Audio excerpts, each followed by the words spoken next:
পুনর্বিবেচনা মামলার রায় হলো। তো এটা ছিল বিচারপতি খায়রুল হকের নেতৃত্বে তত্ত্বাবধায়ক সরকার ব্যবস্থা বাতিল করে 2011 সালে যে রায় দেওয়া হয়েছিল সেটার পুনর্বিবেচনা চেয়ে যে আবেদন করা হয়েছিল সেই আবেদন এবং সংশ্লিষ্ট আপিলের বিষয়ে আজকে রায় হলো। তো আজকে রায়ে আদালত স্পষ্টভাবে বললেন যে বিচারপতি খায়রুল হকের নেতৃত্বে যে রায় হয়েছিল সেটাকে সম্পূর্ণভাবে বাতিল করা হলো। যেহেতু বিচারপতি খায়রুল হকের রায় বাতিল করা হলো, তার ফলে ত্রয়োদশ সংশোধনী যে তত্ত্বাবধায়ক সরকার ব্যবস্থা সেটা সংবিধানে ফিরে আসলো। এবং এটা আমি মনে করি আজকের এই রায়টা খুবই ঐতিহাসিক। এটা বাংলাদেশের জন্য ঐতিহাসিক, কারণ বাংলাদেশে গত 15 বছর ধরে যে স্বৈরতান্ত্রিক ব্যবস্থা চালু হয়েছিল তার সূচনা হয়েছিল বিচারপতি খায়রুল হকের নেতৃত্বে এই রায়ের মাধ্যমে। এবং এই রায় এত বাজে একটা রায় ছিল, এটা অনেক ধরনের ভুলে পরিপূর্ণ ছিল এবং এটা এমন একটা রায় যার চেয়ে খারাপ রায় আর লেখা সম্ভব নয় বলে আমার মনে হয়। যে এত খারাপভাবে লিখিত একটা রায়, এটাতে আইনগত ত্রুটি ভরপুর ছিল, এটা খুবই খারাপভাবে লেখা হয়েছে এবং এটা উদ্দেশ্য প্রণোদিতভাবে লেখা হয়েছে। এবং এই রায়ের ফলে আমি যেমনটা বলছিলাম যে বাংলাদেশে একটা স্বৈরতান্ত্রিক ব্যবস্থার সূচনা এই রায়ের মাধ্যমে হয়েছে।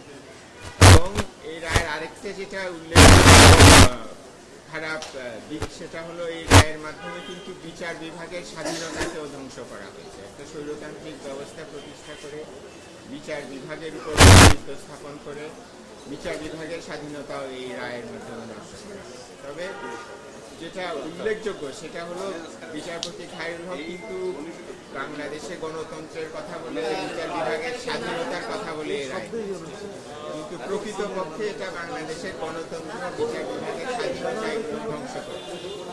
এবং এই রায়ের ফলে কিন্তু আমাদের যে সুপ্রিম কোর্ট, বিশেষ করে সুপ্রিম কোর্টের আপিল বিভাগ, তার ব্যাপারেও মানুষের আস্থা এবং তার ভাবমূর্তি দারুণভাবে ক্ষতিগ্রস্ত হয়েছিল বিচারপতি খায়রুল হকের নেতৃত্বে দেওয়া রায়ের মাধ্যমে।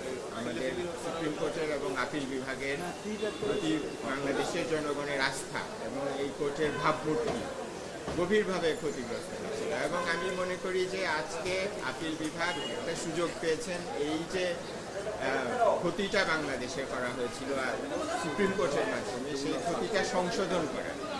এবং ওনারা যথাযথভাবে এটা সংশোধন করেছেন, কারণ ওনারা রায়টা সম্পূর্ণভাবে বাতিল করেছেন। এবং এটা এই কারণে আজকে আমি বলবো বাংলাদেশের জন্য খুবই একটা ঐতিহাসিক দিন এবং আমাদের এই আদালত, আমাদের যে প্রিয় সুপ্রিম কোর্ট, তার জন্য একটা ঐতিহাসিক দিন, কারণ সুপ্রিম কোর্ট তার ভুলটা আজকে সংশোধন করার একটা সুযোগ পেয়েছে এবং সঠিকভাবে সংশোধন করেছে। কাজে সুপ্রিম কোর্টের জন্য এটা।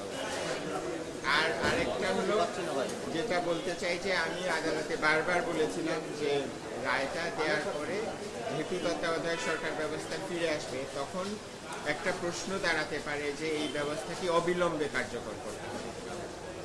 ধরুন তার মানে কি এই হবে যে বর্তমান যে অন্তর্বর্তীকালীন সরকার আছে একে তত্ত্বাবধায়ক সরকারের আকার গ্রহণ করতে হবে। তো এই ব্যাপারে আমি খুবই সুস্পষ্টভাবে সংবিধানের 58C ধারা, যেটা ত্রয়োদশ সংশোধনীর মাধ্যমে অন্তর্ভুক্ত করা হয়েছিল এবং খায়রুল হকের রায়ের মাধ্যমে বাতিল হয়েছিল, যেটা আজকে আবার সংবিধানে ফিরে আসছে, 58C ধারা, সেটা দেখিয়ে আমি আদালতকে বলেছিলাম যে ওনাদের রায়ে তত্ত্বাবধায়ক ব্যবস্থা ফিরে আসলেও এটাকে অবিলম্বে কার্যকর করা সম্ভব নয়, কারণ 58C ধারা সুস্পষ্টভাবে লেখা আছে